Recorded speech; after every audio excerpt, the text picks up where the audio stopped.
So that way you guys know what you're looking for in the morning. You guys all see me in that camera, right? I'm red, orange, and yellow. Yeah. Oh, wow. That was pretty clear. Yeah.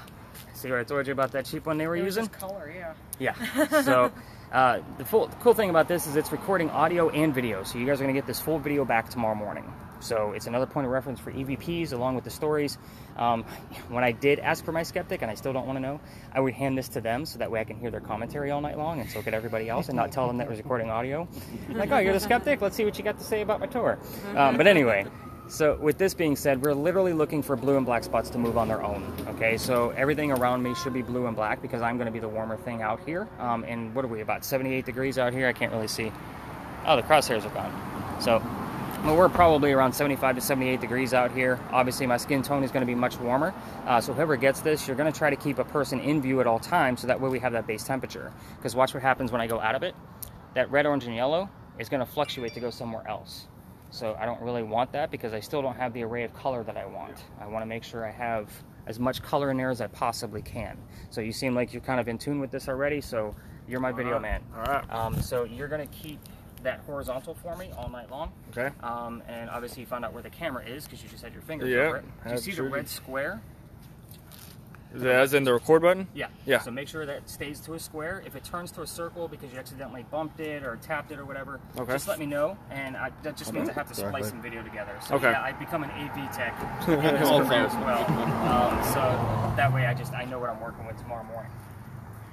Let's move on to spirit boxes. So you said you had a thermal at the last one, right? Yeah. Okay, so do they have any spirit boxes? I'm not sure I know what a spirit box is. Perfect. That means they didn't have one. So I use 3 different types. Technically 4, but for the tours I only use 3.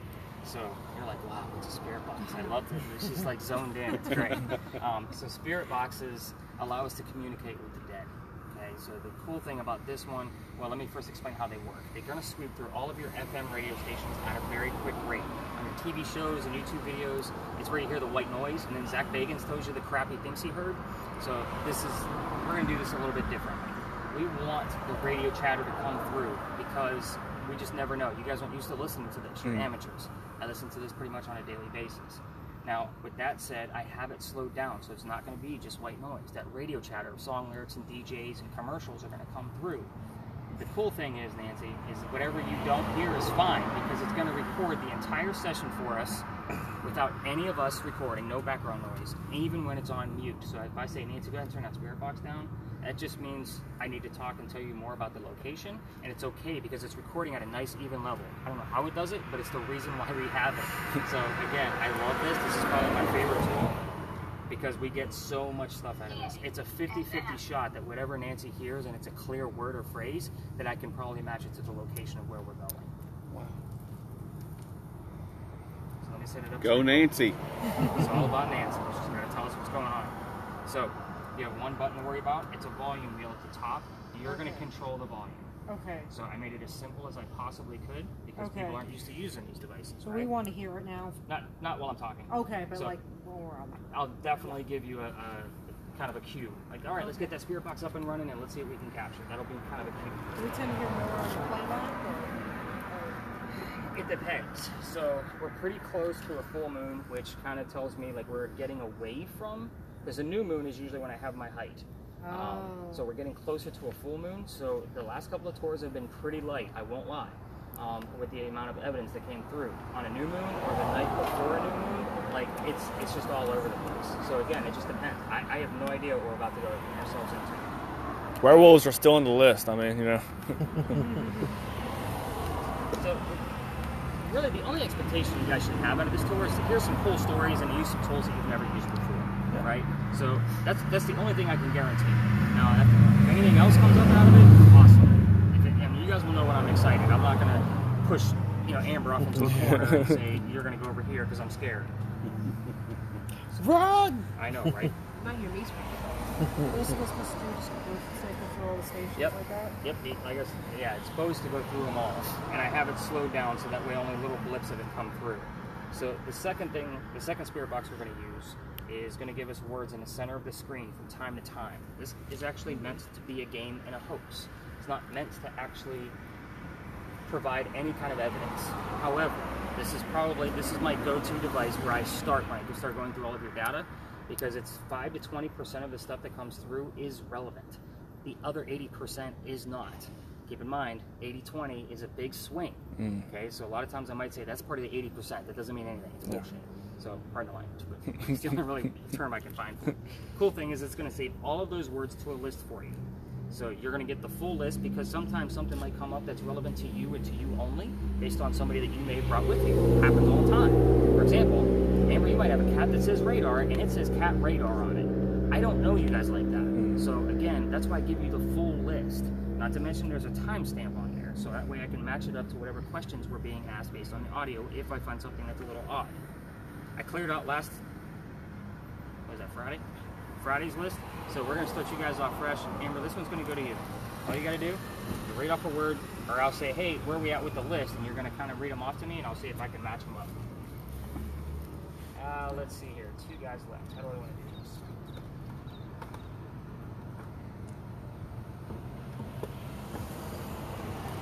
The last spirit box plate does the exact same thing that hers does, only it doesn't record. So we're going to rely on you to tell us what's going on. I'm trying to set it up to speak here. You also only have one button, but it's a little bit more complicated. It's on the side of the speaker. You hold it up for volume. You hold it down to turn it down.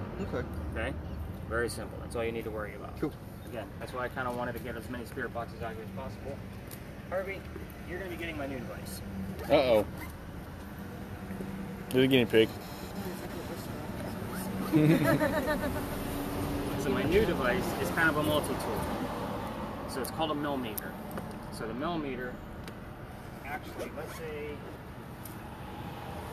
Aaron? Yes, sir. Aaron sees something on his camera. We want to try to debunk it first. Okay, so if he says, Nick, there's a blue spot hovering right above you.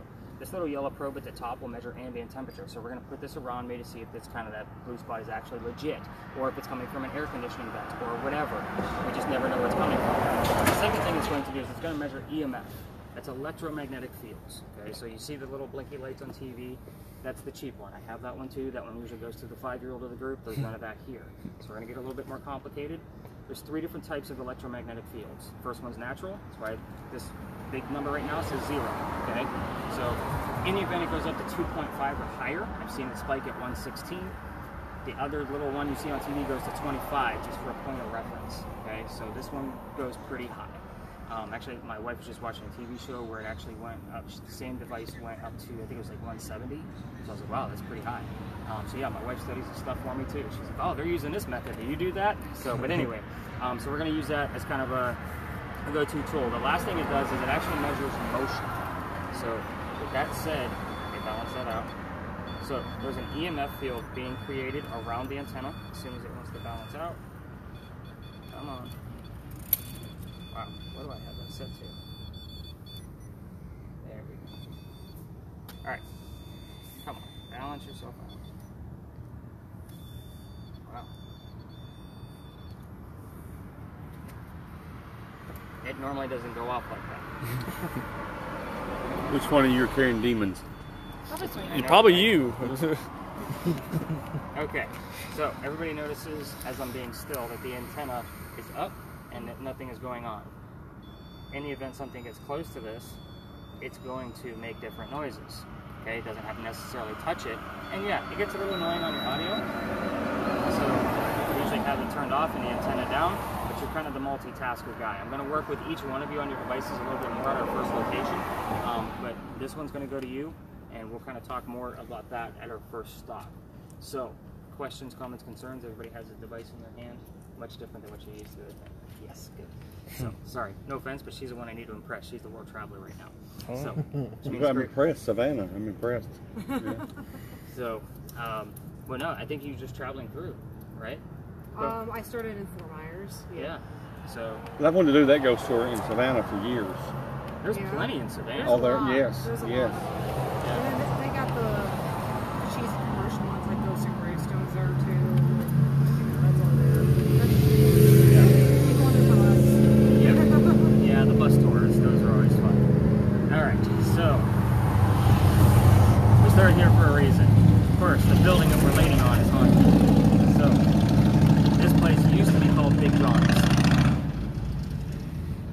should be fairly quiet for us tonight, by the way. Sundays are usually pretty peaceful, especially towards the end of the tour. We're going to be in a more popular area. You may see some bigger tours, but they go up to 20. But it's Sunday. I don't expect them to be too busy. But anyway, for Big John, he was a football player for the 1947 New York Giants. Now, I say that with keywords said because we have 3 spirit boxes up and running right now. When we do get those things running, we're still going to be pretty close to Big John. So you might hear New York, you might hear Giants, you might hear Big John's jersey number. I'm not going to tell you what it is. You might hear other things that might be relatable to that. So just kind of keep in mind whenever I tell you a story, there's keywords always. So 1947 New York Giants. With Big John, he used to sit in the back of the bar because he used to tell the bartender the cadets that were coming over from the Citadel if they were of age or not to be able to be drinking in his bar. One night, 2 guys come in, they're not old enough, Big John tells them to get them the hell out of here. So they leave, pretty pissed off. So they come back the next night and they try to steal the cash register from the front of the bar. Big John sees what's going on, little bar brawl breaks out, all of a sudden a couple of shots go off. John gets hit in the neck and the bullet ricochets and goes into the wall. Now, John gets up, goes back to the bar, he tells the bartender, get me another beer and get them guys an ambulance. Now, refresh on the story. John's the one that gets shot. Nobody died. What's haunting the place? Take a guess. Anybody?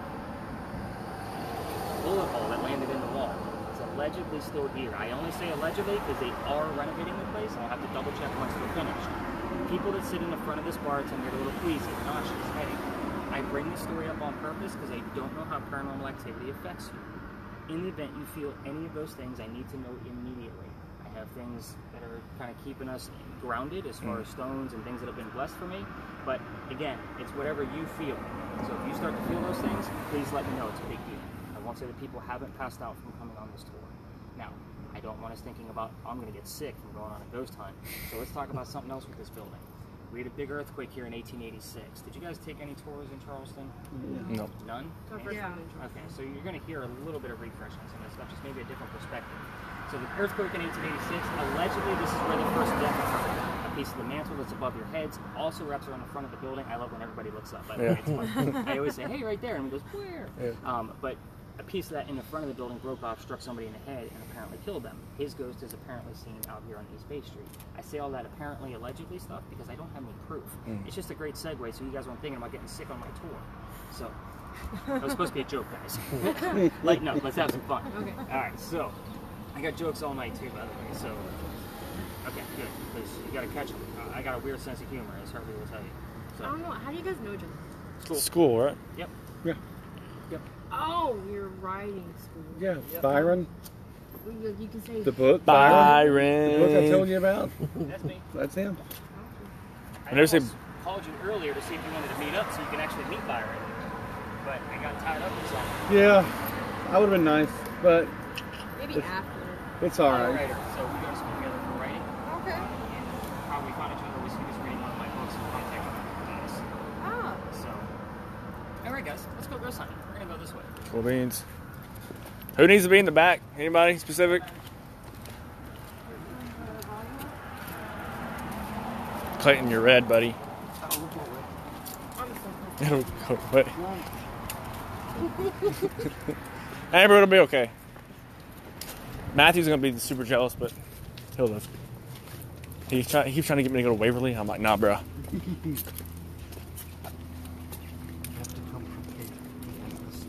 I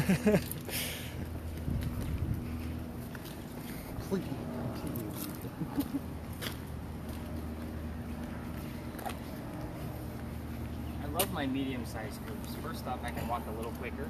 And second off, you guys get more individual attention, and I still get a cool amount of devices out. So this is like the perfect size group. All right, so welcome to the Big Red Barn Lot. You're gonna find that I love parking lots. First off, I'm always gonna take you to places that either once were or still have some history that we can actually capture something with. This place is where we keep the horses for the carriage rides. Okay, so those of you with noisy spirit boxes, Amber, yours is quiet. When you're close to that front of the barn up there, there's no glass in those window panes. So you're gonna keep it audible to you only. Okay, we don't wanna spook the ponies. Again, this is not a scary tour. So what's the history of this building? It's very quick, and this is kind of like your level one, where I kind of show you more about your device. So the history of the place is, this is where we kept horses that used to deliver milk and eggs to the city of Charleston. So with that being said, let's talk about spirit boxes because we got a lot of them out here tonight. I'm surprised I actually got all three of them. So this is not TV. This is not as somebody here, right? Because if somebody says no, there's somebody here, okay? They answered you. So really what we're going for are the details. We want the things that are going to prove that the paranormal is actually hanging out with us. So we're going to ask something very simple. What color is that barn? Right? If somebody's here with us, tell me what color the barn is. It's just like having a conversation. Not in the box. You know, it's just kind of like talk to yourself. In the event that you get the answer red, awesome. But keep in mind, the word, red might not be coming through on your 2 spirit boxes. It might be something specifically red. Fire truck, blood, heart. Any of those things that we think of that are generally red.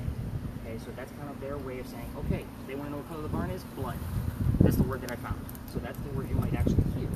So again, if you don't get an answer, it's okay. If you have a hard time hearing it, it's okay. This is not an easy job the 2 of you have. Now, with that said, if you don't get an answer, move on to another question. What's inside the barn? Now we've opened it up.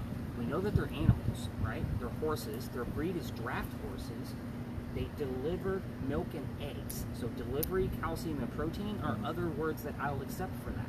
So again, Charleston is going to show up on the radio stations a lot. Okay, so that's kind of and Diamonds Direct. If you hear anything that says Diamonds Direct, that's a jeweler around here, like just ignore it, like I do. There's no way that Diamonds Direct is relevant to anything that's going to come up for us. Radio advertisement. Yeah, it's pretty much it. But sometimes that radio advertisement might say financial, and we're talking about somebody who hung himself because he had, bad finances, things like that. It happens all the time. It's just a matter of putting the clues together. So I want the 3 spirit boxes to kind of take a lap around this lot.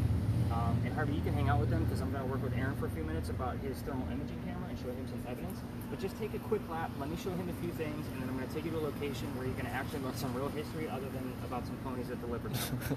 So that's interesting to me, though. I mean, yeah, that's why it kind of like to bring you here. It's kind of like a good practice spot. We're only going to spend like 5 minutes here. Okay, the next stop we'll probably spend a good 10 to 15 minutes, depending on the amount of activity that's going to occur, if any at all. If nothing happens after 10 minutes, I move us on. Yeah. If we still have activity going on for 20 minutes, we're going to stay. Like, I'm not Zach Bagans and say, all right, we got enough, let's go. Yeah.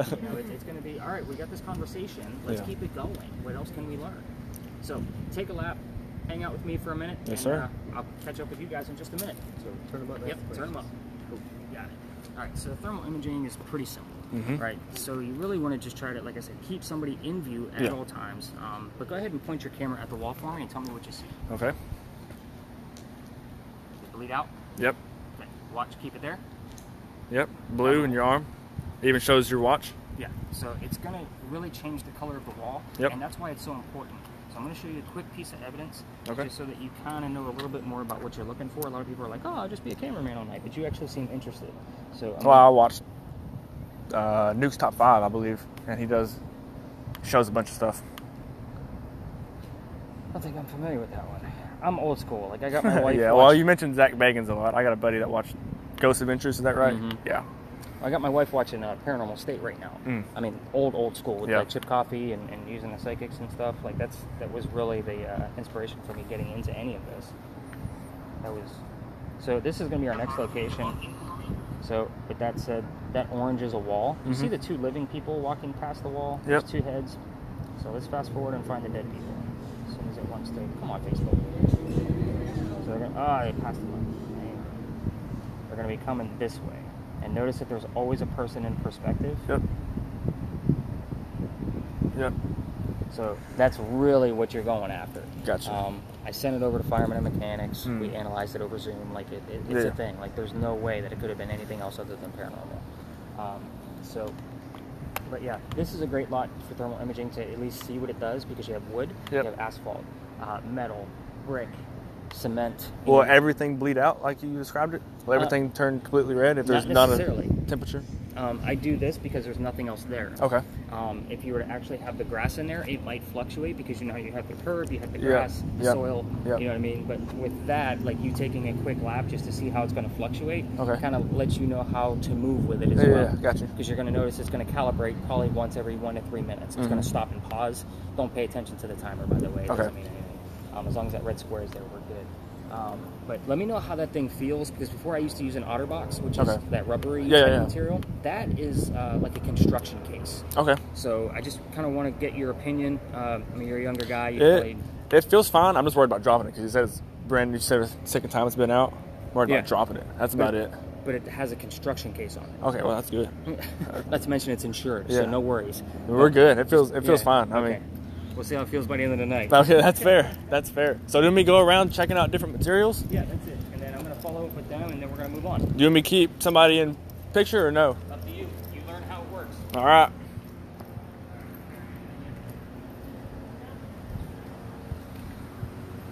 Cool beans. Go right up to.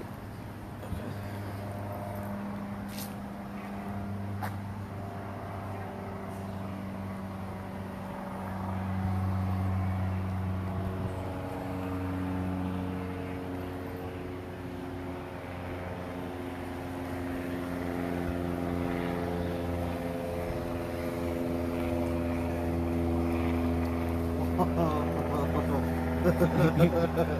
Okay. What? I swear it just said horses. Like, I asked the question, what is in the barn?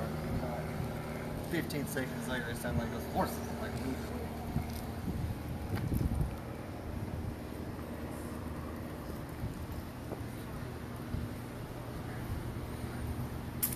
It's a good tree in here.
That is Clayton walking.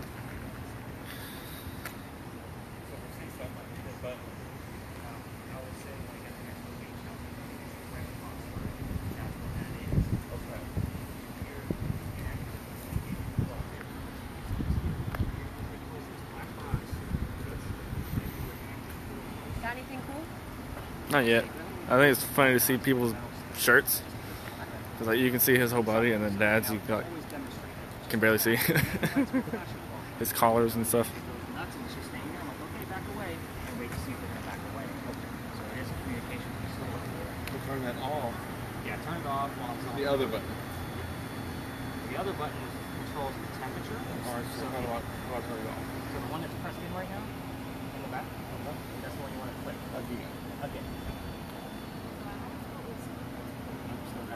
There you go. Gotcha. Alright. You got it now? Yes, sir. All right, let's go learn some real history. Who's missing? Is that Nancy? Yes, sir. All right, Nancy, let's go learn some history. I did get something close down there. What you got?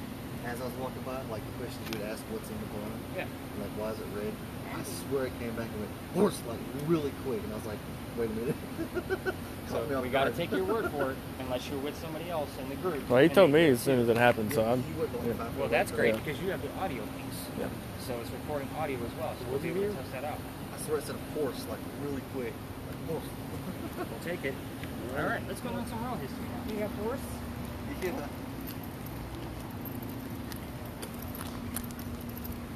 That one is playing.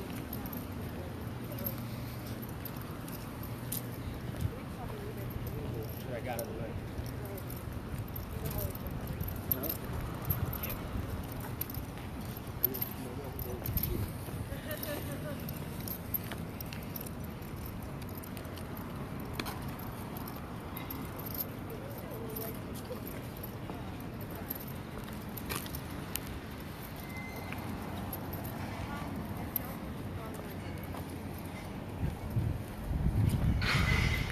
All right, guys, that's The old White House. That does so let's move in a little bit closer. West. Alright, first. Really? Heated warning in this location because we are going to spread out and explore this. We have had a little bit of a homeless problem. He's acting, I think he's still here tonight. He's landing up there by the gate. So he's just to the left of those steps. So if we have noisy neighbors around him, spirit box folks, he gets a little grumpy. So just kind of stay on the back half, you'll be fine. Alright, so where the heck are we? Yes, another parking lot. If you don't know where to park in Charleston, by the time you're done with me, I don't know what to do to help you. But this place used to be the Eliza and Charles Pinckney Mansion site. So we met at the corner of East Bay and Pinckney Street. So Pinckney is a pretty prominent name. You guys have all been in town for at least a few days. You're going to hear a couple of familiar terms. Charles and Eliza had a son named Charles, and they had a nephew named Charles. So that's 3 Charleses in case you weren't counting. The son and the nephew, signers of our Constitution for South Carolina. Pretty big deal, but I hate politics. I don't think anybody wants to talk about politics on their vacation, right? So we're going to move on to Eliza. And was like, move on, please. That's boring stuff. So, Eliza married Charles at a very young age. I'm not going to tell you what age that is. Again, this isn't going to be what color is George Washington's white horse kind of stuff. Just like what we did over at the Red Barn. This is kind of like the level 2. Okay, so you've got to get the answers from your spirit boxes. So if you want to know what those answers are, hang out with somebody with a spirit box. So there's a big age gap between her and Charles. Again, almost double. Actually, I think it's double over what the ages were. So kind of keep that in perspective. But she married Charles because her father over in England thought he was dying and he wanted all his kids home. She didn't want to go, so she got married. This is the mid 1740s. There's no such thing as citizenship. So basically, just said, Dad, I'm staying right here. I'm gonna marry Charles and we're gonna be happy. She was right. Dad didn't die, just like she suspected. So instead, he started sending her gifts like he always did from England. Now the way this place was laid out was Eliza and Charles' mansion was in the front. Eliza's garden, or flowers, was lined up with that left tree. It came all the way across, and we're standing where the servant quarters would have been for a home. Okay, so again, this is a very, and the plat of land probably is fluctuated by feet, where it's probably didn't stop right at this line. But with that said, Dad sent over the plant indigo. You guys have all been around town. Indigo is a pretty prominent word here. Okay, so indigo is a crop that makes blue jeans blue. Okay, that's some of us are wearing it today. I see a couple. That's how we still use it. So she had to learn from her servants and slaves how to keep this plant cultivated in our weird weather. It's not always warm here. Okay, it does get cold. So again, very interesting thing because the rice plantations were going downhill. We needed another cash crop to save not only South Carolina but all 13 colonies during that time. Okay, so huge deal. She calls Dad, says, I need some contacts to sell this overseas. Boom. She's a businesswoman in the middle of 1700s, which is absolutely unheard of. So, really cool thing about Eliza, but I'm only touching the base of the things that she's done for our country. There's just a few weird facts about her that you guys can ask about on your spirit box that will prove that she actually still hangs out. The age thing I told you about with her marriage, obviously there's question number 1. You can ask anything you want to about her death. How old she was, where did she die from, where is she buried, and which U.S. president was a pallbearer at her funeral. So usually people go after that one first because that's pretty significant. Now, if that doesn't tell you how important she was for this country, I don't know what will. You can ask what happened to the mansion. Obviously it's not here anymore, so that's a pretty big deal. If you're going to poke around with how many kids she had, please keep it simple. There's a tragedy among those children. If you poke too hard at that tragedy, all activity will stop, not just here, but for the rest of the night. I've seen it dozens of times, so please don't poke too hard with the kids. Weird thing about Eliza, too, is that she was the second wife named Eliza from Charles, back to back. So Charles had a wife named Eliza, then he married this Eliza. So he kind of screwed that up. Both Elizas go by their maiden name. They both start with the letter L. I'm not going to tell you anything else other than that. So it's Eliza blank Pinckney. Maiden name, not middle name. So I like to make that very clear. I think that about covers it for starting questions. If you guys start to get into more, obviously ask me the different questions that you're asking. We did get the word plants while we were over at the Red Barn lot on the word list. Again, that's kind of my basis point, and I don't get excited with one thing going off. So you said you had like about a 1.6 on your EMF meter. That's my first thing. Plants would probably be the second. So it's light. Do I want something a little bit more prominent? I sure do. I want her maiden name. I want a name of her child. I don't care. I want something a little bit more than just plants and a small spike on the EMF meter. So, again, I'm not going to get excited about little things. what questions do you guys have for me here? When You to guys are when, like SpongeBob. when to start? How far back do we have? Yeah, where should we? We're staying within the confines of the wall that we see here. But again, just kind of stay clear of that gate, okay? Because especially with the noise and the questions we're about to ask, he is sleeping. I understand. So, I was looking for him to find him. yeah. I didn't want to disrupt him. Yeah. I definitely don't like to disrupt. I mean, I don't know, all of a sudden I'm seeing more homeless on the street. We've seen a lot of that when we first opened up after COVID and we were all masked up because they didn't have a homeless shelter open. Once it opened, it kind of cleared the problem. So I don't know what they're doing. I don't know if it closed back down for whatever reason. I mean, but maybe he doing something. I don't even know where he's at. Two or three, I was literally like keeping the group with me, so that way we would kind of just make a quick lap or two around the place. But again, there's only one here. I'm sure we can all stay clear there. There's enough guys here to keep us all protected, I think. Even though I'm a $120 soaking wet. But we're going to have some fun here. We are going to spend at least 10 minutes here. So if the activity proves that we can spend a little bit more time here, we will. The video that I showed you, Aaron, actually took place up in that top right-hand corner. So I was going to ask you. So the video I showed him actually showed paranormal activity here with thermal imaging camera. It's one of the most prominent pieces I have from that camera. And this is my grand finale if I were to have one. I mean, we're going to move to other places, but this is where I get the most activity. So spirit boxes are not easy to listen to, but it sounds like you guys are getting the gist of it slowly, so we'll see what comes out of you guys. But yeah, let's spread out. Let's have some fun. I got to check you guys in through my app real quick just to make sure everybody's here. And I'll follow up with each and every one of you and see what happens. Cool beans. Nothing like a tour guide to tell you to go to work. All right.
There's a little...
Your right shoulder's like really black. What is? don't know if it's just a cold spot or if I'm getting something over him. But he's wearing 2 shirts, so it's hard for his thermal to come through his 2 shirts. I'm gonna keep it right there. Okay. It went away. It went away a second or 2 right before you put your hand up too. It's back. Yeah, it's back. Step to your right, just 1 step. Okay. Is it still cold? It's still cold, but it's not black. It's crazy. We'll see if it moves away. Keep that camera on him. Okay. We're sitting here chatting. You have any EMF going on right now? The big numbers? No, it jumps, it spins, but it never stabilizes. Yeah, and I get excited over 2.5. Yeah. So, What was it at? No, it never got to Oh, it. okay. So I've been working like my regular job in the day that I can do, and I'm having to do. I've been busy at work.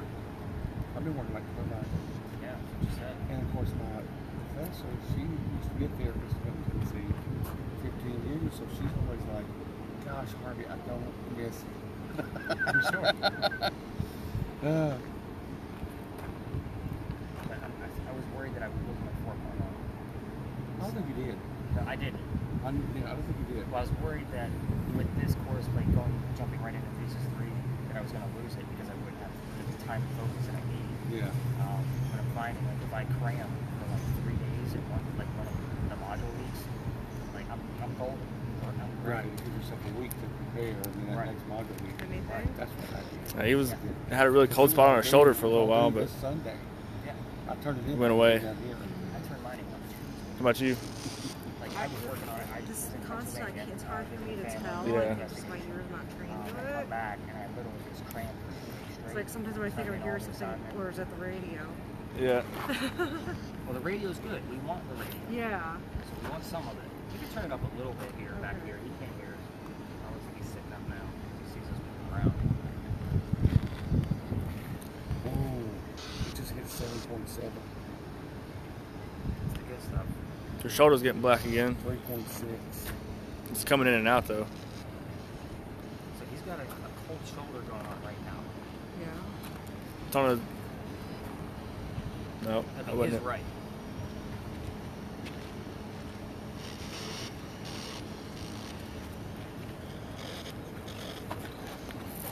Well, 18. what you got, Amber? You look like you got something to say. No. I don't know if urge should be No, too big. too big. Again, I want details. I want the nitty gritty. Are you hearing anything on yours? Yeah. Okay. Should we re-ask the same questions? Yeah, so normally the practice that I'll use is that you ask the same question at least 3 to 5 times. So that way it kind of gives them the time to muster up or find the right word to be able to spit out the answer. Because we might walk away 20 minutes from now, and all of a sudden you're going to get Eliza's maiden name. Do you know what I mean? Okay. Just because it takes time. So another really cool test that I'll do if I'm using a spirit box, which I'm not tonight because I want to stay focused with you guys, is that I'll say, hey Eliza, how many people did I bring with me? So that way it's a very specific number. It's not 6, it's 5. Because that's a very specific question. How many people are with me? So again, I'll do that all the time, and the answer can go anywhere. So I might ask the question, but Clayton's spirit box might come up with the answer. So, and it will be 100 yards away from each other. It happens all the time. So again, just kind of keep in mind, we have 5 points of communication, technically 6, but we can't record anything with this. We have my audio, Aaron's audio, and 2 spirit boxes in your word list. So literally the answer can go anywhere. You never know. But he's getting some really cool spikes. He was already up to what, 12.1? 17. 17 now. So again, we're getting some spikes. So hopefully your recording will give us some of this data in the morning. But I do want you guys to kind of continue going because the word list isn't giving me much. And it's Oh, not that was using my cool. basis. Nice catch. Is that a comment? Yeah. Are you serious? Yeah. Good catch. You just pointed up and I was like, what is that? I didn't even have my glasses on. Thought you seen a ghost or something. I was ready to. I know. I was ready to. I just looked up like, whoa. So there's a question for you right now. Whoever's here, what did we all just witness? Yeah. That's got to be a temperature drop. His Because he's got a blue light here going on his side. And again, I haven't messed around with the temperature much. But he ain't got that black spot back yet. He got it back for a second, but it wasn't enough. I don't know what that is. So Are you again, talking about kind of like how it comes around his shoulders? Like, Kind of, but it's kind of how like it's Like right a over bib? here. It's like real dark, but it was darker than a blue. It was almost like a black or a Oh, purple wow. instead of a So blue. if it's, my question is when it starts to move on its own, like all of a sudden it just wants to leave, and all of a Gotcha. sudden he's all one color again. Yeah. Like, Well, that's it what I'm hasn't. waiting Like for. all right here, the whole time I've had it on, it has been Did the blue. cold spot move, or did it just disappear? The blue has stayed where it's at, but the black has disappeared. Okay. As soon as you put your hand, it disappeared, and then So disappearing versus moving. Yeah. Disappearing could be just, I mean, you got metal behind him. Mhm. Do you know what I mean? So Yeah. it could be just the metal's picking Yep. up on the wind, and it's a few degrees colder than he is. So again, I like to see things move. Gotcha. Disappearance doesn't necessarily mean anything. It just means because the camera is moving. Yeah, yeah, yeah. Hand. Yeah. You know What if I mean? somebody else stood there? Would it? Should it? I mean, and it did the same thing. Would that mean anything? Or Well, it's right now. It's attached to him. So It's why don't attached you to him. Right. So go ahead and move to your left, and I'll step in your spot and see what occurs with me. You're going to see a cold spot right here.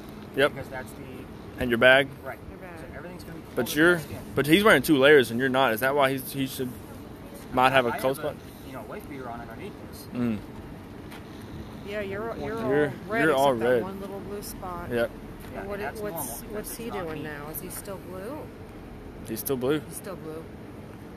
and it's almost a little bit at his waist too. But Yeah, a little bit here too. Might be the gap in the shirt It there. might be. Yeah. Because again, that doesn't see in 3-dimensional. That's why you're seeing little white outlines on things. gotcha, Because that's trying to help you see 3D. It's gotcha. just a weird technology. I'm still curious about like whatever this blue light. Should I just keep watching him, or You can. I mean, or you can kind of do a. because he seems to have the most activity, so that'd make the most sense to me. I'm crazy. We're just sitting here chatting about school. I'll get both y'all in the shop though that way.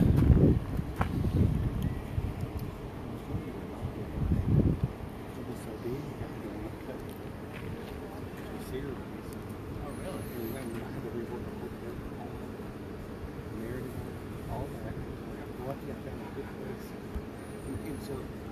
It wasn't staged in finishes. They got to get this thing before they can get this thing. Right. So I just had to rework some of the stuff to make that work as they can. You still have the longer arc, the longer adventure, what he's trying to do, but there had to be something. Had to achieve something in this one, and I was able to. Luckily, it was ended in a good place. Thank God, it was in a good place. I didn't have to rework a bunch of stuff. So what I did was I took Rick from Byron. His brother is the main character after Atlantis. After Atlantis? Yeah.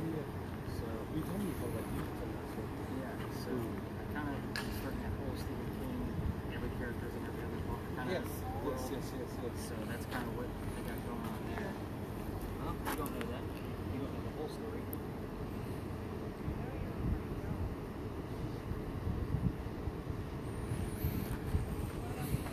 Step to the left.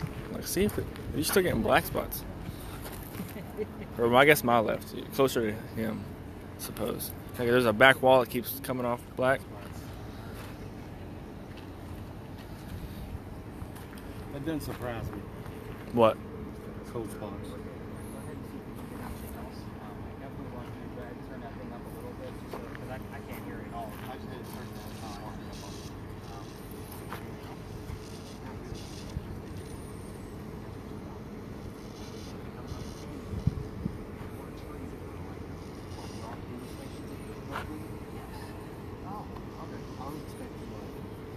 It's not going to stop Between the saying. stations like that. And again, disembodied voices, because I capture those too, those would actually go over in the station. Keep getting cold. On your back? And if you could go over the top of it. Back on my leg. Back of your legs, okay.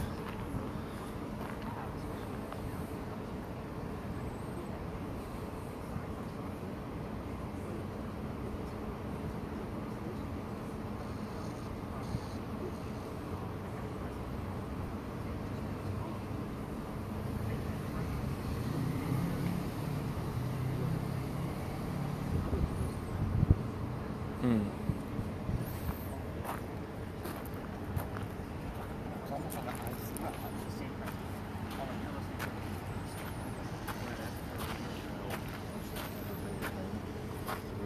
Flowers or anything like that. Sure. I thought of it one hand. We were skipping through, and I noticed know the words. Yeah, she did the words. Or yourself.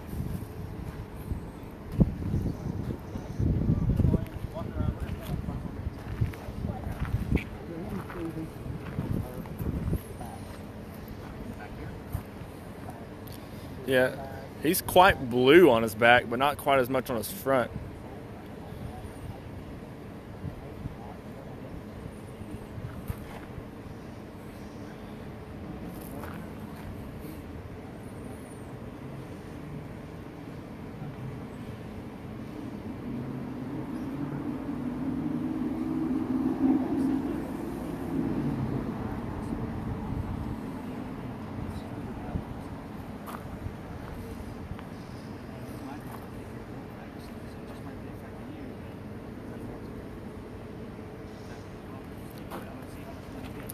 Don't fall over. All right.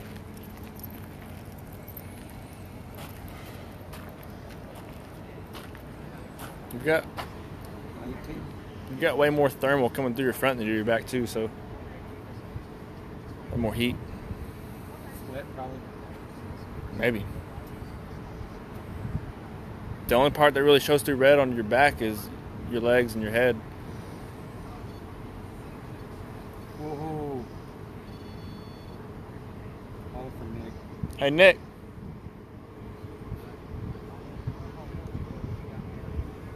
What was that? We're getting movement.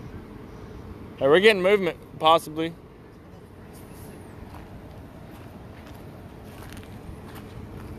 Could have been the wind. I don't know. What did it jump to? Or the other green light popped on. They'll let you know something came within. Gotcha. I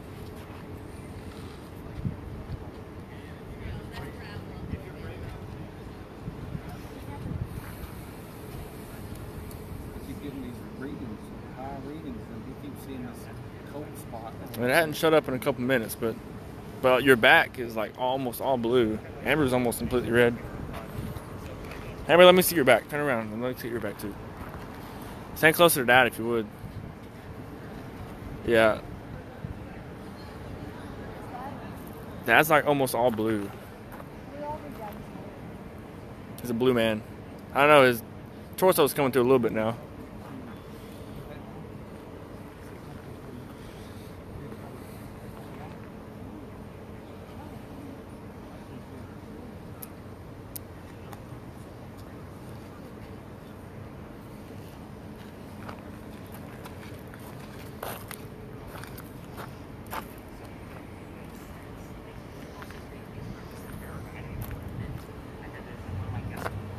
That's not gonna work because the headlights. That's I'm glad we followed up. I can't get them in because the headlights. Oh, that's what he meant. Now you understand ahead of time. All right, so let me gather everybody up here. Go ahead and listen for another minute. I'm gonna get Clayton over here. What do you have? No. There's no Julia. That's He mentioned his back, and his back is way lighter. Like hardly any thermal's coming through on his back. Really? Is that relevant to? It's not dark like it was on his shoulder, but the only thing coming through is skin parts. What's weird? I mean, these are things that are unexplainable. Yeah. That's why I'm here. I don't have answers. So That's fair. I mean, I don't always have answers. That's fair. If it's a Julia question, yeah, I have the answer. The answer Yeah, is no, yeah. it's not relevant. But as far as like what's happening with him, I don't know. I want to see what happens with him at our very last location, because that one's almost as strong as this one. And this right here was like kept going off. Nobody was around me. That going off. And just going crazy. Yeah, this is going pretty. That's what happens here, man. I mean, there's a lot of, again, this is my most prominent location. We're probably going to capture the most activity here. Now that I have Clayton and Nancy listening for the right things, I'm just going to give them another minute before I wrap it up and give you guys some answers. Do you have anything else that's going on? Did I give you a boring tool, or do you like bugs? I like bugs.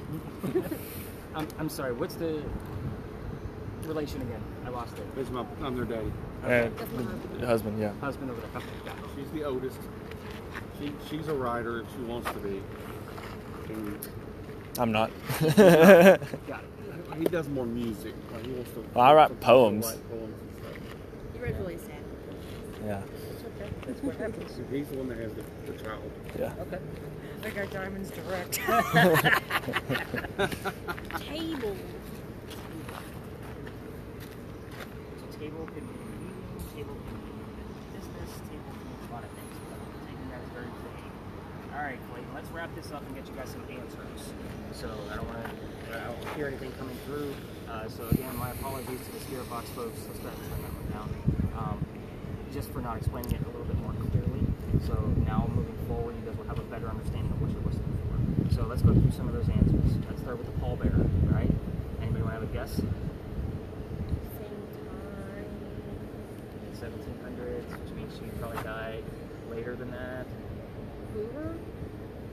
Washington. Washington, okay. Oh, really? I thought I heard something with an H before, that's why. Maybe I heard I don't know. So Eliza died at the age of 70 in 1793. That's a long time to be living during that time frame. She died from breast cancer. We're guessing because of medical records. There's no such thing as breast cancer in 1793. Yeah. So that was in Philadelphia. Allegedly, she was going up there for treatments for this disease or whatever she thought she had, and that's where she died, and it's also where she's buried. So the amount of activity that I get from here, that tells you why I don't take you to cemeteries, because you're not going to hang out where you're buried after you're gone. You're going to go to the places that you loved. Okay, so the pallbearer was George Washington. Her son and her husband were governors at some point in time. Obviously, they knew Washington knew his governors pretty well. Okay, so he was pretty close with the Pinckney family. He spent a lot of time with them. So obviously, he knew the life of the country and was able. He actually volunteered to be a pallbearer. Let's see what else. Eliza Lucas, plant called indigo. Eliza Lamb, like the animal, was the intermediary first one. So Lamb and Lucas were the names that we were looking for there. The mansion burned down in 1861. The Great Fire of 1861. Did you get something along those lines? Yeah, when I asked her repeatedly what happened to her mansion, Yeah. I received the word taken, and then I received the word fire. Okay. So, see, this is why I give you guys answers. You know, I did ask about how she died. Something up says do not use. Could there something that triggered something? I don't know her medical Cancer history. or medical- I yeah. don't know her medical history that much. So maybe something when she was getting her treatment caused her death. We don't know. We probably won't know because I'm sure the records were fudged based on her popularity. But 1861, she died in 1793. The house was still in the family. And this was during a Great Fire of 1861. So every tour guide talks about great fires, and it's usually just of the year that it happened because we've had dozens here in Charleston. This particular fire went from Peninsula Coast to Peninsula Coast. This building just happened to be in the way. Okay, so I only took out a piece of it. The only pictures we have of the mansion are after the fire. So I don't know what the rest of the house looked like, nor do I know what color it is, because obviously it's sketchings and black and white photos. Actually, when you photos, more sketchings. So newspaper sketchings. Let's see here. What else did you guys ask? There were 4 children. So Charles, Thomas, George, and Harriet was the only daughter. I'm going to go back to George for a second because that's where the tragedy was. Also keep in mind, there would be 3 Georges. I already told you about 3 Charleses. George the son, George Eliza's father, who the baby was named after, and George Washington. That's why I don't get excited about one George coming through. I need another clue to know which one it was. So you kind of get my gist of why I always want more than one clue.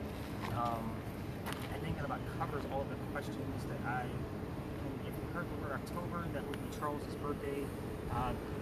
Eliza was 22 when she got married, and Charles was 45. So he was double over her age. And 22 during that time period, she would have been considered an old maid. Marrying age was about 17. So again, she was from England, and they probably had different customs. So Charles didn't care. He needed another Eliza, apparently. You didn't want to call it the wrong name. I know, right? Our grandpa did the same thing. This is a prominent family. Let's keep it. Do we know if any of her kids died young? Because I repeatedly got the number 4. Got the name what? Number 4. That'd be how many children? So number 4, that's pretty prominent. We'll take that. Still relevant, yeah. That's very specific. And depending on which night we're on, sometimes I get the number 3. Eliza, how many children did you have? 3. Baby no. You know, those kind of things show up. Those are 2 clues. 3 and baby no of I don't consider George one of my kids at that point. She doesn't want to talk about it. See where I'm going? Right. So, but again, with 4, I'll take it. I don't know if you asked that specific question because I wasn't hear you. I did, but I was I guess I didn't catch on when you said there were 4. Yep. I was just asking if there was a tragedy. If there was a tragedy, kids could be any of them. Died of Died war. or something like that. Just the one that I know of. Now, Thomas, he actually got hurt pretty badly in the Battle of Camden. The word knee or leg shows up here quite often because he got shot in the knee while leading the Battle of Camden. Which one? I don't know. Oh, you mean which leg? Mm-hmm. I don't know. Why, you got one bumming you out right now? Right here. Interesting. He's had some weird body things going on. I had with this him. thing going on. I'm talking about breast cancer. Oh, yeah. But your back. And then the back. That's what kept me. You're just a mess, bro. This is my last sight. I don't want it to follow me home. The interesting thing about Harriet is that Harriet married in Horry. Myrtle Beach, just north of here, is Horry County. So she married another prominent family into another one. So her and Eliza had to write letters back and forth. So there's a lot of things that go into that writing. All of those letters have been published called the Eliza Pinckney Letters. It's a giant book of letters of things that she wrote, most of them being to Harriet during certain time frames. But a lot of that comes up too, ink, paper, letter, all of those things that go into writing. And again, we don't want to use terms that she doesn't understand. Yeah. So she doesn't know what a thermal imaging camera is or a spirit box. It's a black box with a light. So again, when we're talking to these folks, that's kind of how we want to go about it. From here, we're going to walk up 4 blocks, because remember, I'm taking you to legitimate haunted locations. We're going to go to Lodge Alley. So Lodge Alley is a brief stop, especially with a smaller group. We'll only be there for a few minutes. However, your spirit boxes, if you listen to them along the way, listen for names. I'm not going to tell you which names or why, but now that you guys have a better gist of what you're listening for on the DJs, now you guys can give me back those names, and I can tell you why some of those names might actually be relevant. Those 2 specific names I'm waiting for that usually show up about once a month. I haven't heard them in the month of May yet. So we're getting to the end. They probably want to come through. So I should look up the moon phases and see if there's a pattern. But we're not going to go through that gate, so we don't disturb our friend up there. We're actually going to go around, and we're going to go up East Bay Street. Your EMF, just so you know, the big numbers, is going to go crazy because they're parking meters. The ley lines for that are underneath the sidewalk, and they're strong enough to make it go up to at least 8 or 9. So don't get excited, we don't have those following us. By all means, keep filming, and I think that about covers it. So let's go up to our next spot. Everybody's like, let's do it. Yeah, you definitely want to shut that REM pod off while we're in motion.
Hey.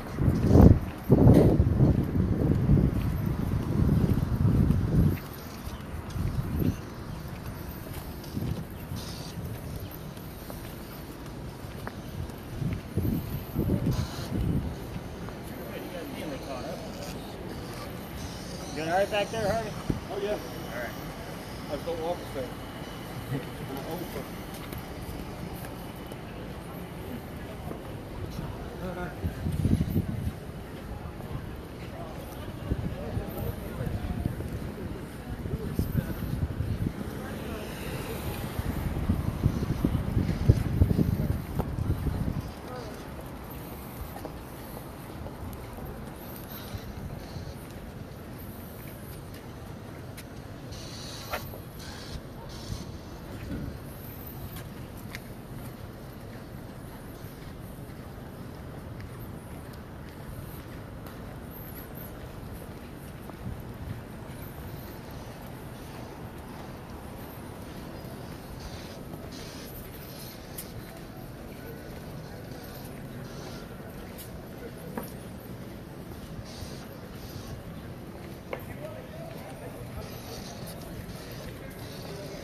What's up, man? She said she just had put it on the letter.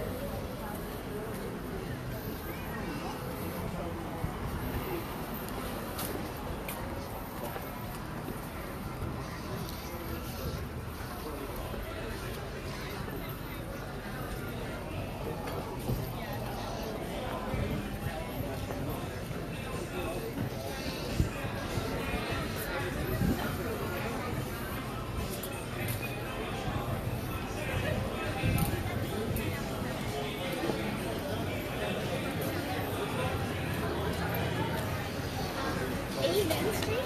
What? Main Street?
I don't know why I've decided to walk in the middle of this all the way down. Just so you guys kind of know where you're at. This is Lodge Alley. That last crosswalk that came over on East Bay Street, that was where the Charlestown Wall used to be.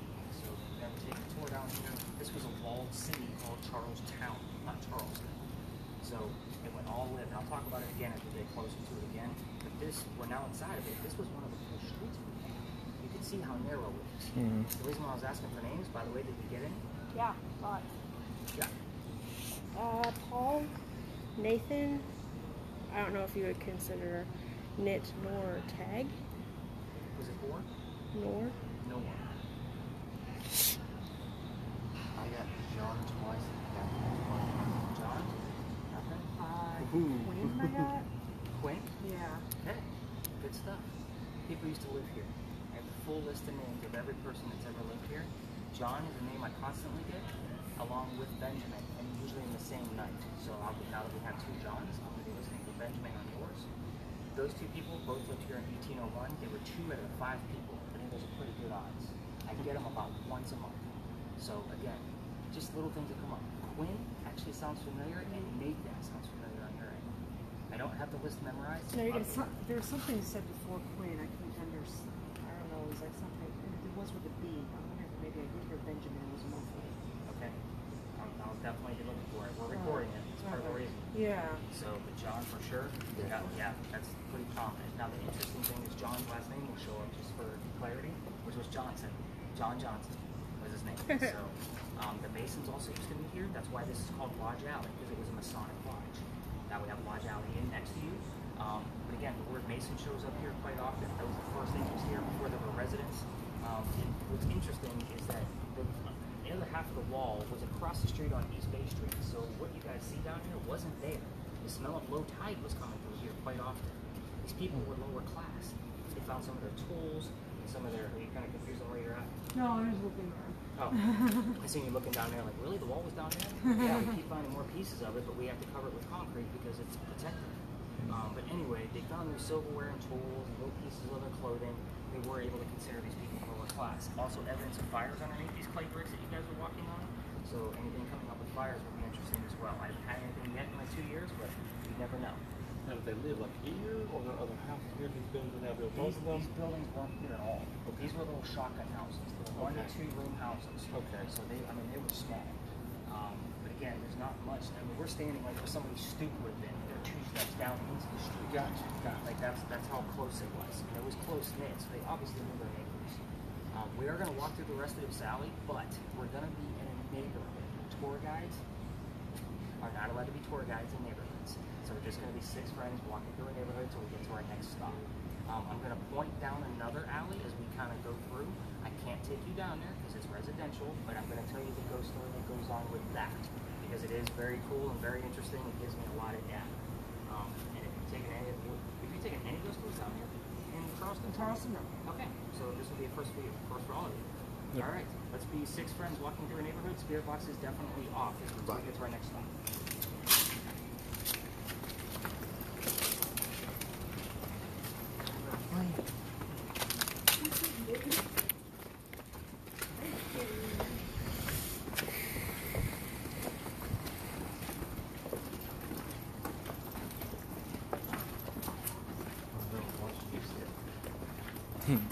I know, I decided to walk down the middle, half the freaking alley.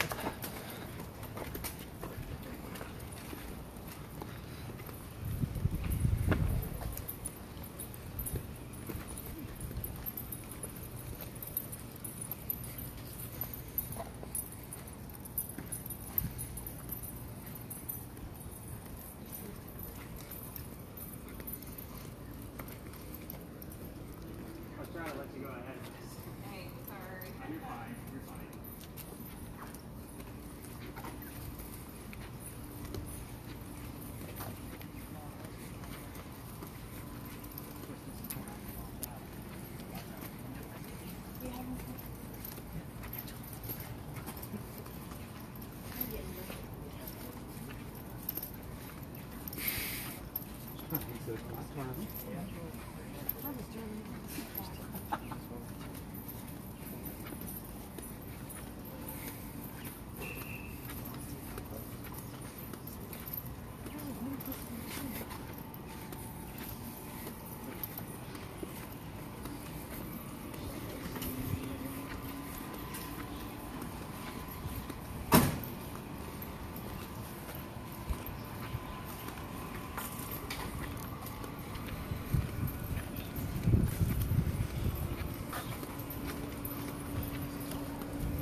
buy another tree of it. What was that?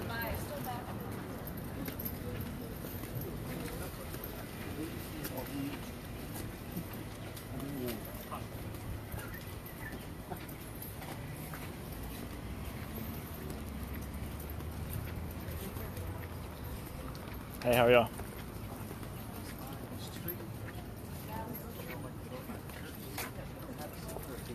See what good employer I am? You guys come to work, I give you a break. You guys get to sit and listen to stories. Alright, so we've had an interesting night watching dogs pee and... Those people didn't respond. Oh, What happened? yeah, that's how they were doing. They were just like, That's because they overpaid for their tickets to just hear stories. You guys are actually doing something. Everybody gets a little angry with me now. So other tour guides, I don't have friends in this business. I'll just say that because I'm taking business away. So, did you guys notice the gorgeous alley that we passed up that had the new dead end sign on it? That's the alley I can't take you down. But if you look behind you, there's a wall, and that's the wall that lines the alley. If you notice in the center of it, there is a doorway. That doorway has a purpose. Well, it did have a purpose. That used to be called Dueler's Alley. So that's where the duels would occur for Charleston. The dead person from a duel, if there was one, would come through that gate over the courtyard and over to that cemetery where they would drop the body and then go celebrate the winner. Now, we all tell the story of one duel. Yes, I used to take my tours down there. It was really cool because we got a lot of stuff. I'm still getting enough activity sitting this far away. So, here's the story. Doctor moves down here from Rhode Island. His name is Dr. Joseph Brown Ladd. He moves down here because he's supposed to get married to his fiancée, Amanda. Amanda just inherited a bunch of money. The attorney handling that money said, "You're not getting married yet, send the doctor away. I think he's just after your cash." He moves to Charleston. The coachman that brought him into town set him up to be robbed and killed. Not a very good start.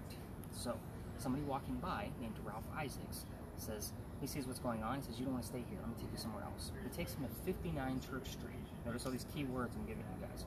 59 Church Street is about a mile that way. We're on Church Street, by the way, because of the giant church in St. Philip's. So, with that said, the two become friends. And the doctor's practice starts to take off.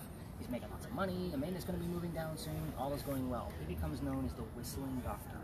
So you can Google the Whistling Doctor of Charleston. You'll get a much more detailed version of the story. However, when him and Ralph go see plays, because the doctor makes so much more money than him, the doctor gets better seats. So the hierarchy says you can't sit near your friends at the movies, kind of thing. So they had to talk about the play on their way home. They go see William III one night from Shakespeare. I don't know which theater, and I don't think any tour guide can tell you because there's no record of it. But anyway, they're talking about the play. The doctor loves the new actress that was in town. Ralph doesn't. They start arguing. Then it turns into an insult party on the doctor's fiancée, Amanda, back home. Obviously, they get pretty mad at each other and they go their separate ways. Ralph is from here. He has ties to the newspaper. He calls his friends up and says, "I need to put an ad in the paper." Where are you? I love the hecklers. They're great. The ad in the paper says that the doctor is a disgrace to the city of Charleston. He takes all their money. He's not from here. He's not one of us. Yada, yada, yada. The doctor sees the ad, rebuttals with, "Let's go to Dueler's Alley and settle this." So they come down, they take their 20 paces, they turn, the doctor points his gun in the air and shoots. He did not want to kill his friend. He only had one shot. Ralph still has his shot. He puts it in the kneecap of the doctor. The doctor did not die, so he didn't come through the death gate that I told you about earlier. Instead, his friends pick him up and they carry him home to 59 Church Street, where he dies 10 days later. So, probably from bleeding out. Because during the 1800s, that's pretty much the only thing you could do for a gunshot wound to the kneecap, is bleed it out. So, they say as you walk through the alley, you can hear the whistles from the doctor. However, I gave you a lot of clues. His name, Amanda, finances, kneecap, all of the 59, like those are all clues that I get while I'm here. It's like 2-3 weeks ago, I'm sitting here telling the story. The word list gave us the word Amanda, then medicine, right after that. I can't make that shit up. If you guys paid me enough, I couldn't do it, but it happened in real time, so it's great stuff. I do have some whistles that when I took people down there, it was about listening to the audio, like all spirit boxes were off, EMF, noisemakers, anything that made noise was off, just so that way you guys can hear what was coming through on the audio. Again, I use a 3-way radio, so it's recording me plus all directions, so you never know where that whistle's going to come from. So, very interesting story. There's a lot that goes on here, and that's why you see so many tours up here, by the way. The building we passed up is haunted. The building across the street is haunted, which is where we're going to do our final investigation, but I want to get your minds going on pirates. So does everybody see the burning gas lamp in the background back there down the street? yeah. That's what we call the pirate house. The pirate house has a big anchor on the front. So again, somebody lives there, it's residential, that's why we're not there. But that's where Blackbeard's men would come in off their ships, and they would actually go have a drink with a few ladies, and they dug a tunnel 1 block away to Dock Street Theater. At the time, it was called Planters Hotel. Planters Hotel still had plays, it was a whorehouse, and it was a place to crash. But they would go up there for work, because pirates tie really good knots, they can work in a theater. So they would work in between bartering with all the locals with all their wares. So it was a pretty big deal. The tunnel was just filled in the 1990s. So there was rumor that Blackbeard buried his treasure there, but we all know that that damn treasure is in North Carolina. So that's false. I tell you the pirate story only because we're going to go investigate the Powder magazine, where we're going to talk about a kick-ass female pirate. So I didn't even want to do this story. However, I've been getting more and more evidence from it, and it's proving to be quite a bit. I've read 5 different books on this woman. There's a lot of holes in this story. So She's from Ireland? Yeah. Yeah. So What? you know this I story. got Irish We earlier. had Irish when we were at the Pinckney Mansion site. Yeah. Anne Bonny is said to be seen Yeah, all over Bonny. town. Yeah. So again, I'm not surprised that we got Irish back there because again, she's more prominent to this location. I'll tell you why once we get over there. But the holes in this story make this a level 3 investigation because I don't have all the answers. The story I'm going to tell you are the common things that came out of the 5 books that I read. I was literally taking notes and finding out who said what, and it's common between all 5 books. So, as you know, I read a lot. So again, that's where all this stuff comes from. We're going to see where that group goes, and once they're gone, we're going to go across the street and I'm going to tell you that story. So, you guys don't get the rest for too long. Oh, I'll tell you the quick story of what they tell up there real quick. So, it's a cool story. There's a sign right inside the cemetery that says there's no ghost here but the Holy Ghost. The reason for that is in 1888, a young lady named Sue Howard Hardy died 6 days after her stillborn child from heartbreak. In 1987, 99 years later, we have a local photographer taking pictures and captures a full apparition. Pretty cool stuff for a guy like me that dives into this stuff, okay, especially since it's local. Now, the interesting thing about this photo is that it's 1987. There's no Photoshop, cell phones, all the crazy technology we have now. So he sends it to Kodak. I don't think I have to explain what Kodak is to anybody, do I? Okay. No. Okay. I get young ones that are like, what's Kodak? Like really young ones. So Kodak can't develop the picture either. I know. So with that said, it is pretty much up for grabs of whatever you can make of this picture. However, it is cursed. Females that handle the picture, even on your phone, same symptoms I told you about back at Big John's: headache, queasiness, nauseous, those kind of things. Females that are pregnant, not good. You're probably not going to have a good pregnancy, obviously, because of the circumstances of how she died. So, if in the event something comes up on our data that I catch tomorrow that's related to Sue Howard Hardy, I will always put a heated warning next to the link that'll give you of the picture. Don't click this link unless you're looking at it without holding it, even on your cell phone. So again, very superstitious. I don't want anybody calling me 9 months from now because they had a great vacation and they're going to blame me for something going wrong with their pregnancy. So, but that's really the only cool thing that they tell up there, but they drag it out for like 10 minutes. So that's kind of, it's a great story because it's physical. You can see it. You guys are doing something that's a little bit different. All right, let's go learn about Anne Bonny. Maybe Harvey will tell us the story. I just learned about her on the pirate deal on Netflix. Oh, yeah. That was a great show, wasn't it? Oh, yeah.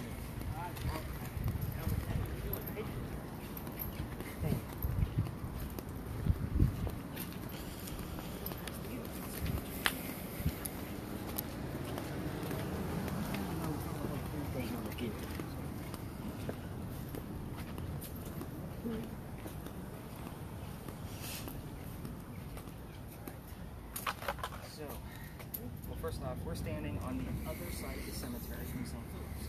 There's 2 sides. The side we are on is for Native Charlestonians only. This side's for everybody else. Calhoun, your 17th Vice President, is on this side. They moved his sarcophagus, I think, 3 times to try to figure out where the hell he's supposed to go. So I like to kind of come over here so I can just point out that we're now on the other side of the cemetery. Some people get dizzy over here. Not that I'm trying to get anybody dizzy, but I just want to see if Harvey's going to get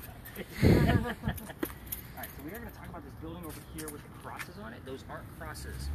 Remember when I told you about the earthquake in 1886?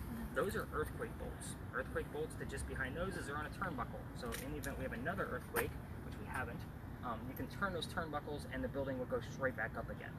The building behind it, which is apartments now, actually has earthquake bolts on every floor. I want to say it's about every 15 feet apart horizontally. So again, it's very interesting because the concept really doesn't work. So I talked to some Californians and Yeah, and they have a whole different technology now that they use to try to straighten up a house or a building. This is the oldest government building we have on the East Coast. So it's finished in 1713. Those are the very first earthquake bolts that Charleston put in. You're going to see how crude they are once we get close. Remember I told you about the Charlestown Wall, how it went up Cumberland Street? That's Cumberland Street. So it went literally right past the powder magazine, about half a block, and then started going south towards the battery.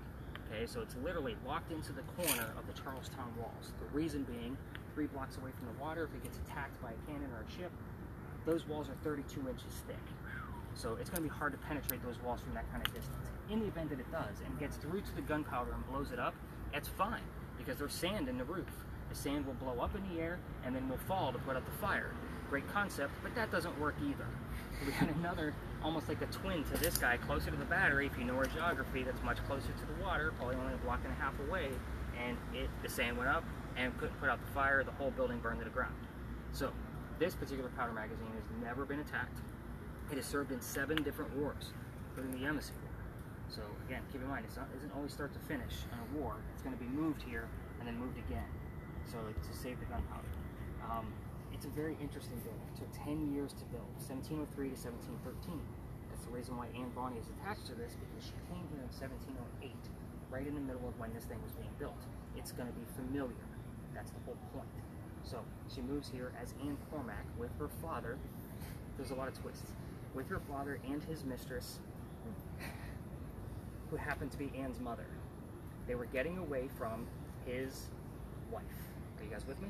Yes. From Ireland, as Harvey noted. Okay, so that's a hell of a scorned wife you got to move halfway across the world to get away from. So again, she's a child. She sees this building being finished. She turns into a teenager. Boom, we have pirates moving through town. So she falls in love. This guy's name is James Bonny. Dad doesn't approve because he's a filthy pirate. They move to Jamaica. They get married. She's now Anne Bonny. What they find out is that James Bonny was not the kick-ass Captain Jack Sparrow that she wanted, right? Because Anne's badass. She wants a pirate. This is not that guy. He's a privateer for the British. Basically makes him a coward. This is not the guy that she wanted. So she falls in love with him again. His name is John Rackham, a.k.a. Calico Jack. Calico Jack used to steal the cotton clothing that he took from the British and he wore it. It was filthy, but he looked that way. So he's got his own ship. She wants to be part of it. He says, sure, you can be a part, but you're going to dress like a guy. I can't have a girl on my crew because females curse pirate ships. You could be a female in my quarters. Is that cool? She's game. Why? Because back in Ireland, Dad used to hide her at his attorneyship, and she was an apprentice, dressed like a little boy to keep her away from his wife. Does that make sense? So she's already cool with the cross-dressing thing. She's down. So she's a female in his quarters. She eventually gets pregnant. What's Calico Jack do? He drops her off in Cuba. Okay? Again, key words, Cuba. Why? Because you have a pregnant dude on the ship, right? So he says, go have the baby. We'll talk about it later. So she returns after having the baby, but there's no baby. We have no idea what happened. I don't know how many books and stories you can read. We have no idea. So she returns dressed as a female. She no longer cares about hiding her gender. This makes Jack mad. What's he do? He had already captured another pirate girl. She goes down below deck to go flirt with these guys to make him mad even more. Right? I'm keeping tally of it. So we have James, Bonny, Calico Jack. She starts flirting. That person reveals their gender to be a female to be part of the pirate crew that Calico Jack already captured. Her name was Mary Reed. So she was kind of cross-dressing herself. So we're counting her as number 3. She convinces Mary to become part of the crew. The entire British fleet rolls in to take over the ship. It's literally Anne Bonny and Mary Reed taking on the entire British fleet. That's more than one ship. We should lost count. So obviously the ship gets captured, including Calico Jack. There was a specific phrase that she said to Calico Jack, something about if you would have acted like a man, you wouldn't have to die like a dog.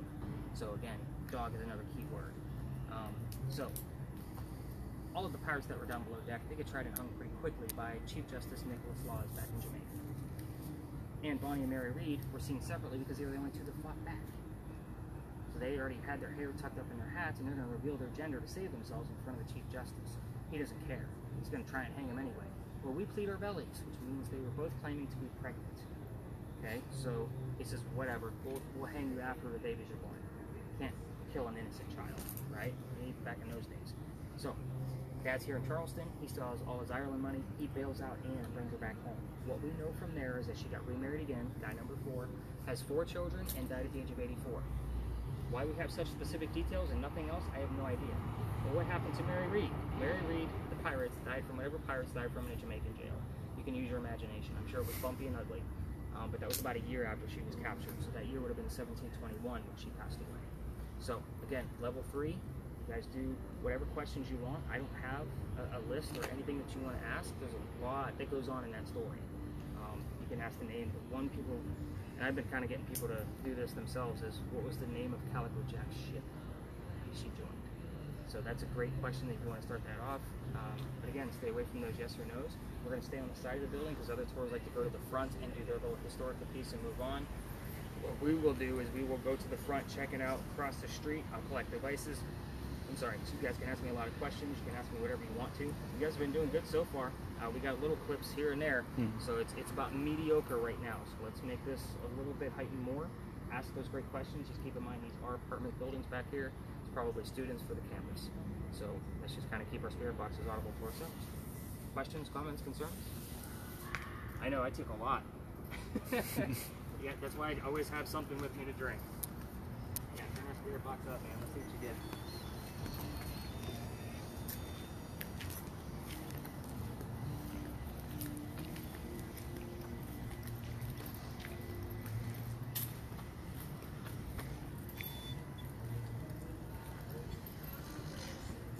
Fire. Fire?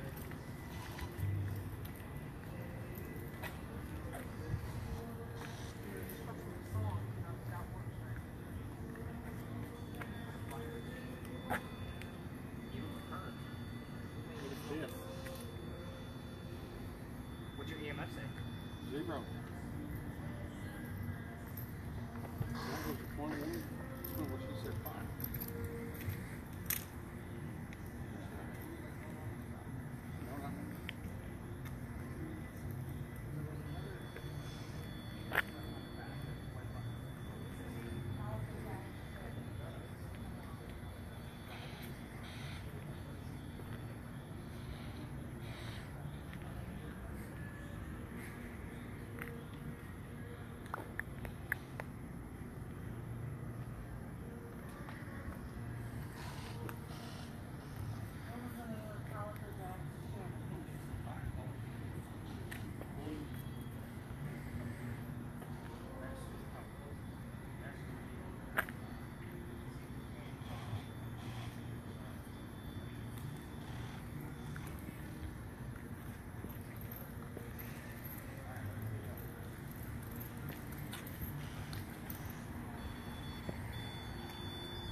gable in the pattern?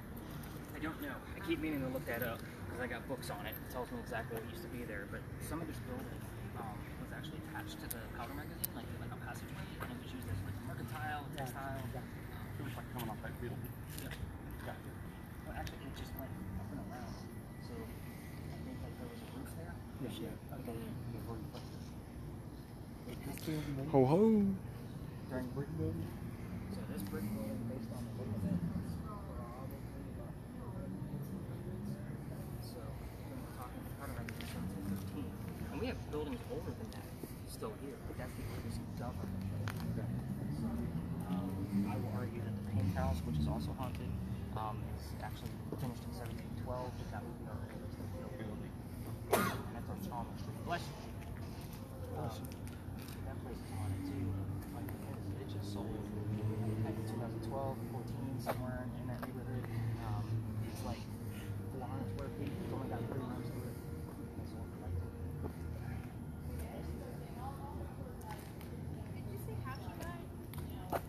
I did not.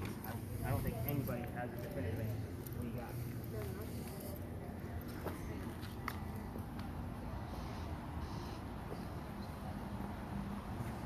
See, it's also about what I don't say. Yeah.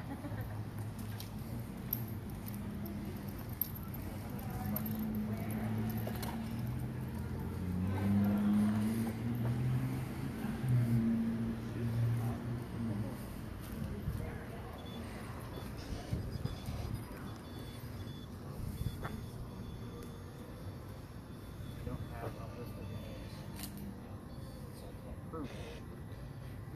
That doesn't mean that's not true. Did you get the chef name? He thinks I might have one of the children names, but I can't prove it because they're not listed.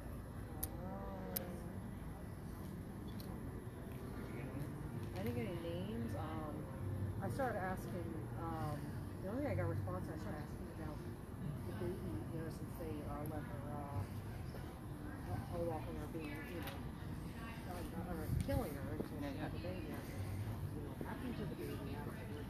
And I got ridiculous. And I said, well, it is ridiculous, but I don't know. You know? Well, it's also could be that the we feed our bellies portion of that was a lie because And then she I was very heard, rebellious. then I heard good excuse. So, based on her character and how badass she was, it was probably a lie, especially since both of them were claiming to be pregnant. They were just trying to spare their lives. So again, we bleed our bellies, don't hang us. So they would never found out about her and the fact that Mary Reed stayed in jail for so long. They were probably just waiting for her to start showing. That's probably what happened. So again, good excuse is a damn good term. I like it. I'm gonna take that as a pretty strong answer.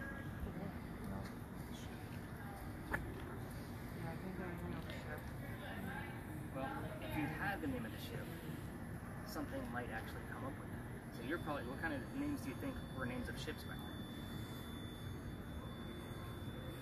Not sea term. Right. I would think like British sounding terms. Well, Like Maiden, Saint Anne, maybe like Catholic. We call it British is Donald right Lewis. because most of the ships that they stole came from England or came from Europe somewhere. So the name of Calico Jack's ship was the Kingston. So the word king coming up would be, you know, kind of a good term too. You're not going to hear Kingston directly. But the mother's name is a great question because I never mentioned that, and I know what that is. I can prove that. I also didn't give you the date of her trial, which is almost like an anniversary that we have here. So that's a pretty big deal too. There's that odd sound again. It's got to be a temperature thing. And the wind just blew, so I'm figuring what's going on. Does he Probably. still have something on his shoulder? Have you seen anything else? We haven't really heard much from you. No. Other than Make Me Mansions, right? Not that I've noticed. Yeah, he's not checking, so he's not going to breathe on you. That's me. Are you all right back there, Harvey? And I'm like, dude, I'm fat and I'm old. Why are you walking so fast? You're not older than me. I'm 48. Shit, you are older than me. What? How old are you? 42. Yeah, I'm 48. I thought we were like around the same age. We are. We're around the same age. Same decade. Same decade. Same decade. For now. For now, rub it in. I want to keep going at least another 5 minutes here, just because I mean, we have. I like the good excuse. Like that's that's really cool. That's good stuff. So I'm hoping I can catch that in the morning so you guys can hear it too.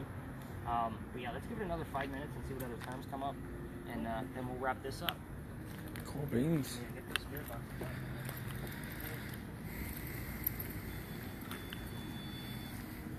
So Mary, we'll come back to you. Were you not really pregnant? I like how she's directing it. That's the way you want to do it. So one of the things, because my wife does all the photography work for me and all the, anything dealing with the logo and shit. Yeah. So instead of me telling you what questions to ask, we're coming up with a photo book.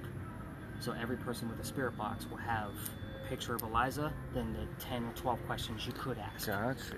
And then you flip the page and it'll go over It's to... not a bad idea. Yeah, next side or so next it's save object. me a little bit of time. Yeah. Maybe add... Because honestly, I could have told you guys 10 more stories here. Yeah. Like, there's that much. Yeah. So I tell the doctor story quite often because it's a good long one. The Sue Howard Hardy story is good. I don't always tell the Nettie Dickerson story. You guys didn't hear that one. But I'm telling you, there's like 15 stories. I mean, Charleston's old. I imagine it's got stories all over the place. You know what's funny? Huh. We only walked half a mile. Yeah. That's it.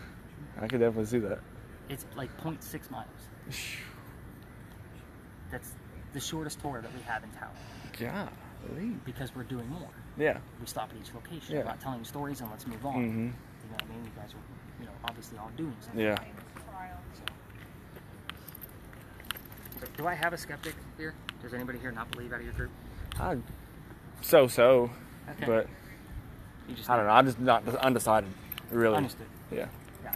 Evidence on both sides. I usually ask like right at the end, like who's my skeptic? Because I didn't really feel like I had one. So you guys were all kind of in tune with what your devices were doing, which is cool. Normally the person that's always like questioning me or whatever, you got something in your pocket making stuff go off. You know what I mean? I get debunked all the time. Any craziness over there, sir? No, I'm just coming. I feel like you ain't got them holy rollers with the normal. I get those too. I know, I bet you do. I get them. You know what's funny? Most of them are like underage. See, you said Powder House? Powder Magazine. Not Powder Magazine? It's right here. They hold gunpowder. The whole thing? Or just in the walls? Look inside. It's a museum now. But But they would stack it in. yeah, they would put it in They weren't barrels. like poured in. Like they, barrels. Yeah. No, bro. They put barrels, line them up, keep stacking them. I don't remember what the exact amount they would hold, but it's a lot. You like target it and Oh yeah. Gunpowder, I mean. That's why it's so far away from the water. God, you kept saying that. I'm like, It holds gunpowder. It's a cool museum now. It actually has all the uniforms of the places of the wars it served, so it's really cool stuff. Alright, I say we wrap it up because nobody's getting super excited. Come on in, Nancy. Did somebody talk to you walking back here? Huh? You was walking back here. Did you hear something on there? Not Oh. The mother's name was Mary, the same as her friend Mary. So again, it's interesting when I get the word Mary because I got to find out which Mary.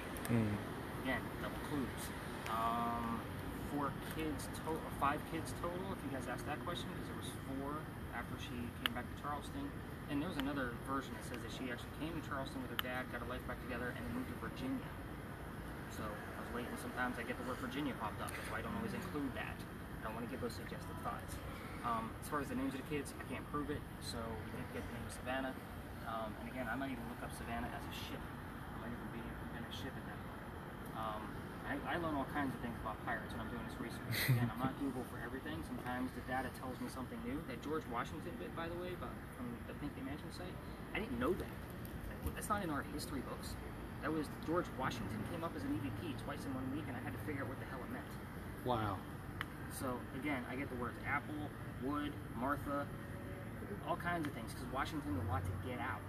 So, I'm trying to think, what other answers did I have here? Like I said, I don't give you guys questions. So, I want to let that run a little bit longer. What questions do you guys have? Definitely not your typical ghost tour, I'm going to tell you that. No, but it was definitely fun. Yeah. yeah. So when you guys go on future ghost tours, your expectations will probably be a lot different. Just remember, those guys are working for a corporate. Give them the benefit of the doubt. I Where's all the the tech? Give me your device first. So as for like protection going home, Yeah. because we're staying in a really creepy house. It's got dolls. It's got dolls hanging in the I closet. know, I read your post. I was like, man, why didn't he call me? I was like, Can I take this and just like? So all of the tools and the apps that I use, they are all listed at the top of your data page. So everybody asks me about that specific app, and there are other apps that I'll use when I'm out and about, especially when I go to visit somewhere that's real quick and I just need something on my phone. Stuff that I've actually found that actually works. Again, just keep in mind, most of that stuff's meant to be a game or a hoax. So unless you have the real deal, that's kind of how that goes. So again, I'm going to call this kind of a mediocre night versus my light nights that I had a few nights ago. So we'll kind of see what comes up in the morning, see if it comes up heavy, and we just missed it in real time. So that happens quite often. That's why we record everything. So let's go with the Black Spirit Box. Good job, Clayton, for listening to that. Most people cannot hear this one. if you ever come up to visit, bring your gear. We'll take you to the Thomas house. Or Waverly, Or the Bellwitch Kentucky. My gear goes with me everywhere. Tennessee's fun.